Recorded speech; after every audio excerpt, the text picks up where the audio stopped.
Hey guys, so today we are in my kitchen because we are going to be trying out some copycat Starbucks recipes, and these are all of my favorite things to get at Starbucks during the fall season. Actually, 2 of these you can get year-round now, but I wanted to just see how these compared at home. So we'll be making the caramel apple spice, the pumpkin bread, and also, of course, we have to make the pumpkin spice latte. So I have everything all set up, and let's try to see how these recipes work. Starting with the caramel apple spice. So this is probably my favorite Starbucks drink of all time ever. It tastes like liquid apple pie and it's so good. So I actually have tried this recipe before, but I used too much of the syrup with my apple juice and it was just overpoweringly sweet. So I'm looking forward to trying it again and getting that proportion correctly. So I'll share how we are going to make this. It actually comes together pretty quickly. The ingredients for this are pretty self-explanatory. We're going to be making that cinnamon Dolce syrup first, which you can buy, but it's so cheap to just make and it seems like it's just as easy. So for that we need 1/2 cup of brown sugar, 2 cinnamon sticks, 3/4 cup of water, and then of course we're going to be needing the apple juice that you'll be using for your recipe. The first thing that we have to do is break up these cinnamon sticks and pour them into a pot full of that water. So let's get started. I have my heat on. I'm just adding this water to the saucepan. And then just like it says, I'm going to break up all of these cinnamon sticks just into little pieces, which these are harder to break than I thought, but I think the point will come across. All right, so now this just has to sit here for 10 to 15 minutes. We have reached simmer stage, so like the recipe says, just hang out 10 to 15 minutes, and then we're gonna discard the cinnamon sticks and add in the brown sugar until that dissolves, and that's it for the syrup. So it's really a pretty simple recipe, and honestly, if you could smell what it smells like right now, it smells so good because it's just that fresh cinnamon in the water, and it's a very good smell. So it has been 10 minutes and honestly the color of the water has even changed. It now is dark. So I'd say we're good for removing the cinnamon sticks and adding the sugar now. So I'm gonna put the heat down to low and I'm just gonna get to carefully, very carefully discarding all of these little cinnamon sticks.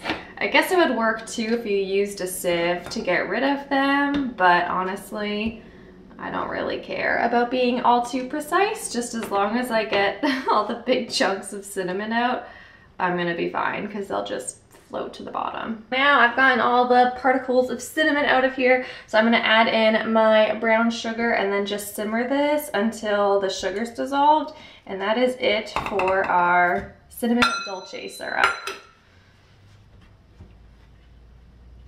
That is officially all dissolved.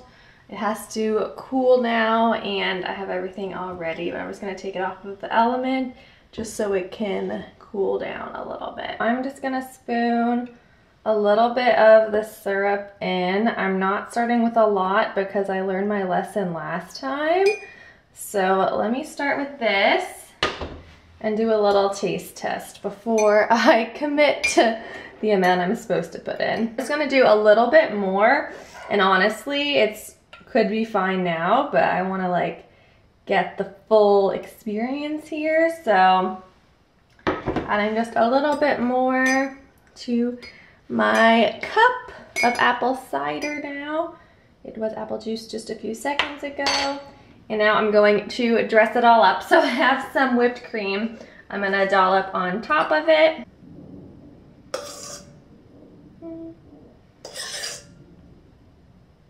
All right, I put a lot of whipped cream on because I like whipped cream. I'm just gonna drizzle some caramel sauce I made like a weekend or 2 ago, and it was just in the freezer, so I'm just gonna drizzle it on top for the full apple pie effect.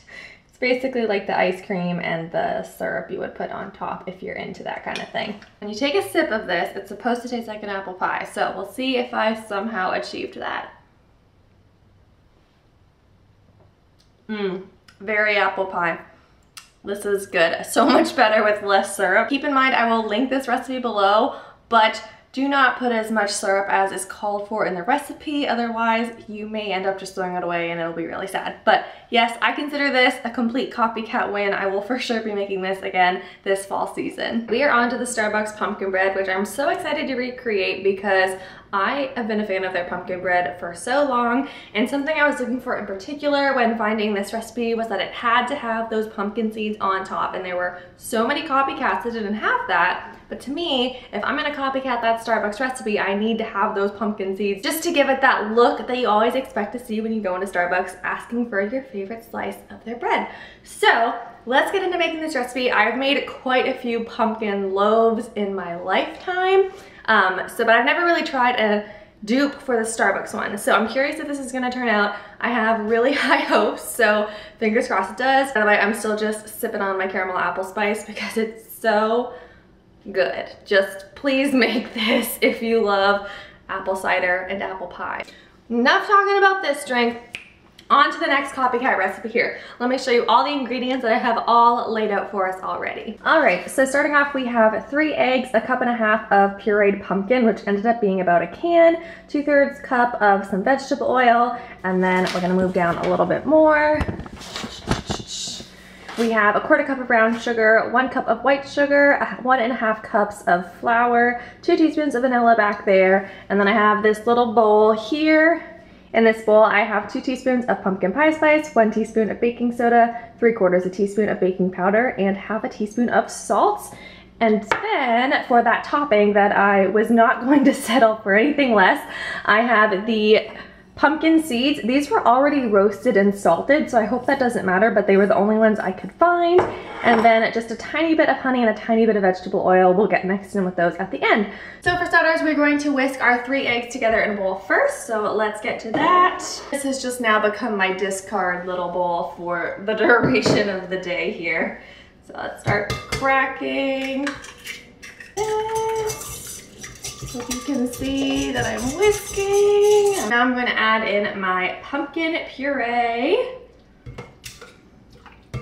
Great sound effects happening over here, which is why I normally just have music playing whenever I do my baking sections on my vlogs, because it's just a lot of weird noises, honestly. Oil, our white sugar, and our brown sugar.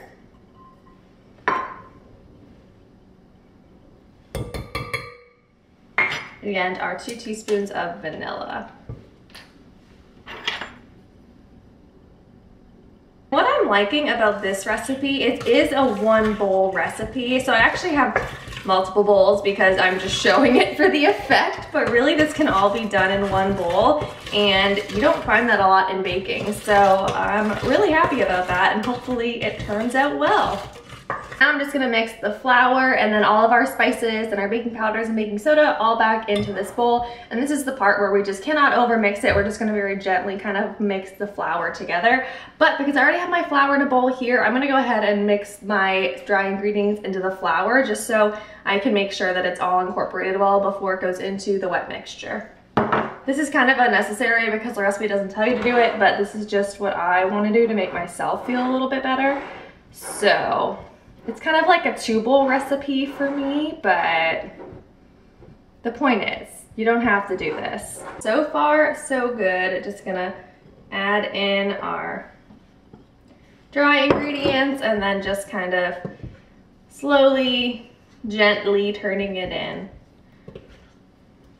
And this is also something that smells really good. So there's a theme for today. Everything smells really good and it's all fall related. So also, I'm just really loving the color of this batter. It's this wonderfully insane orange color and I like it. All of my flour is mixed, so now I'm just going to pour that into my prepared 9x5 pan. This is the pan I use whenever I make a loaf of this kind.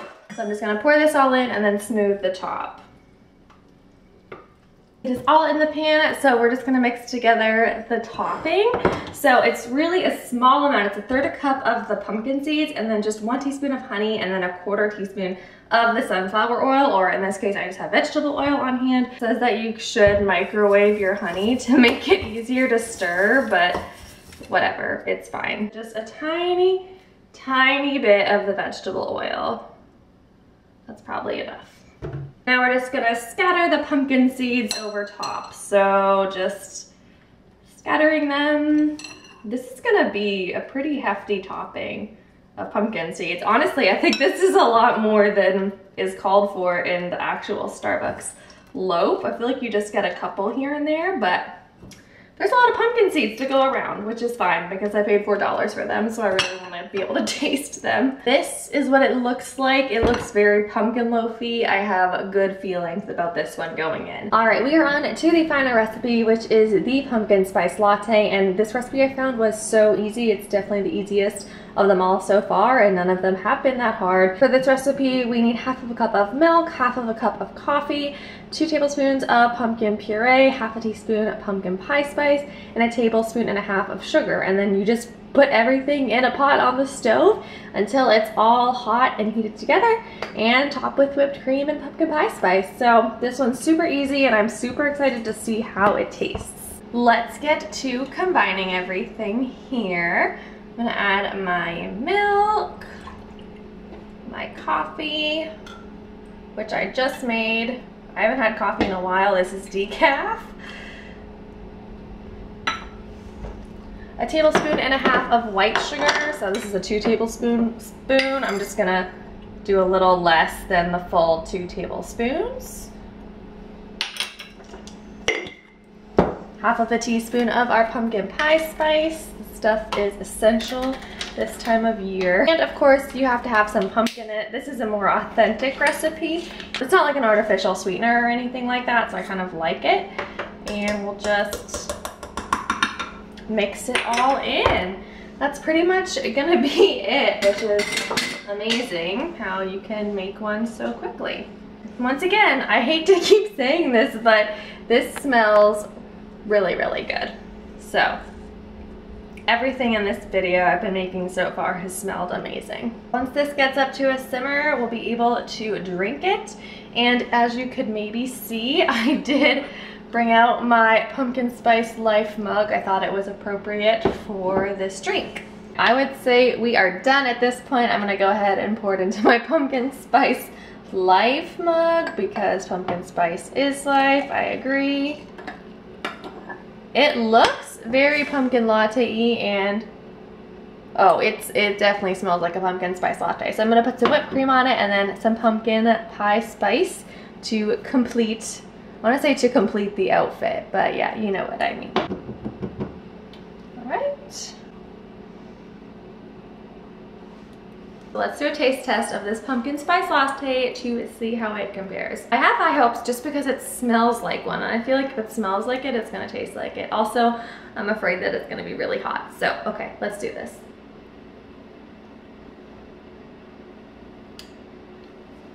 That's really good. I'm impressed. Also, it is very hot. I think I would hold back on the sugar just a little bit for my personal preference, but I think this is very authentic and pretty spot on to the regular pumpkin spice latte that you would get. Yeah, just the regular one is too sweet for me, so I should have known that going into this and used less sugar, but for the future I'll know that. But I would say this is another win. This is really good. So I'm gonna go sit down now while I wait for the pumpkin bread to finish in the oven. Gonna have a little read, and then I'll check back with you when I pull that out of the oven, and we'll see how that turns out. Hopefully we're 3 for 3 today. Here we have the pumpkin loaf. I'm curious to see what it tastes like. It looks like pumpkin bread, it smells like pumpkin bread, so I have faith in it. I've had a bite. I think it's pretty good. I don't know if it exactly tastes exactly like the Starbucks pumpkin loaf, but I still would make this loaf again, and the crunchy pumpkin seeds on top are really, really good. So I'm so glad that I searched for a recipe that included that, because that's just such part of the Starbucks loaf in my opinion. So that wraps it up for this video. I will be leaving all of the recipes that I used in their links below, because I did not come up with these recipes, I just found them online. If you are interested in any more of these types of videos, or if you have any suggestions for something to try a copycat of, let me know, because I'd love to hear about it. Anyway, thank you so much for watching, and happy reading.